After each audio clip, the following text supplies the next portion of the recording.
Alright mga idol, usapang boxing na naman tayo. Pag-usapan lang natin itong posibleng next fight ni Emmanuel Navarrete at ang laban ng Pinoy bukas. Ngunit bago yan, subscribe na sa Boxing Club PH.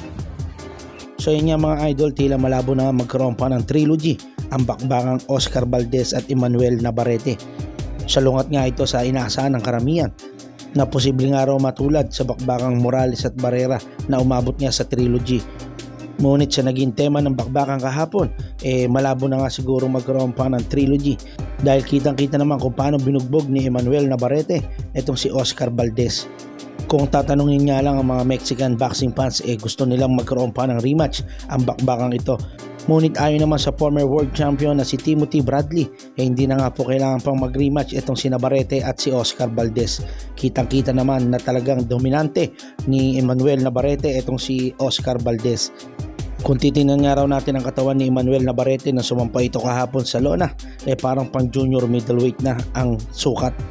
At ang tanong kung sino ba ang gustong sunod na makalaban nitong si Emmanuel Navarrete.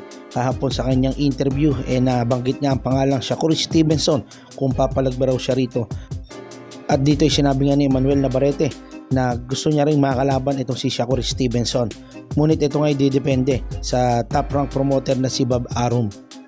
Sa iba pang balita mga idol, bukas na nga rin ang inaabangang matinding bakbakan ng dalawang Pinoy knockout artist na sina Miel the Silent Assassin Fajardo at John Paul Angas ng Cebu Gabonilas. So maglalaban nga bukas itong dalawa sa Cebu sa Hoops Dome Arena sa Lapu-Lapu City. Marami nga nakaabang sa bakbakang ito mga idol dahil napaka-eksplosibo nga itong dalawang boksingerong ito. Ito pong si John Paul Gabonilas may kartadang 10 wins with 7 knockouts at may isang talo lamang. Habang ito naman si Miel Fajardo may 10 wins din with 9 knockouts at may isang talo lamang din. So parehas nga silang orthodox stance, kaya naman asahan nga natin ang matinding bakbakan bukas diyan sa Hoops Dome Arena, Lapu-Lapu City.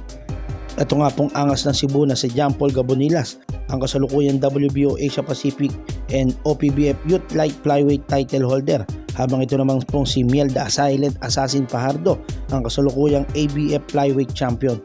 Kaya naman asahan nga natin ang matinding bakbakan bukas diyan sa Hoops Dome Arena, Lapu-Lapu, Cebu City. So mamaya nga siguro ang timbangan at i-update ko kayo mga idol pag nagsimula na ang kanilang weigh-in. So hanggang dito na lamang muna mga idol. Maraming salamat sa mga tumutok. Huwag niyo pong kalimutan suportahan itong ating mga videos. Please like, share, and subscribe. And please support boxing. Thank you. Subscribe na sa Boxing Club PH.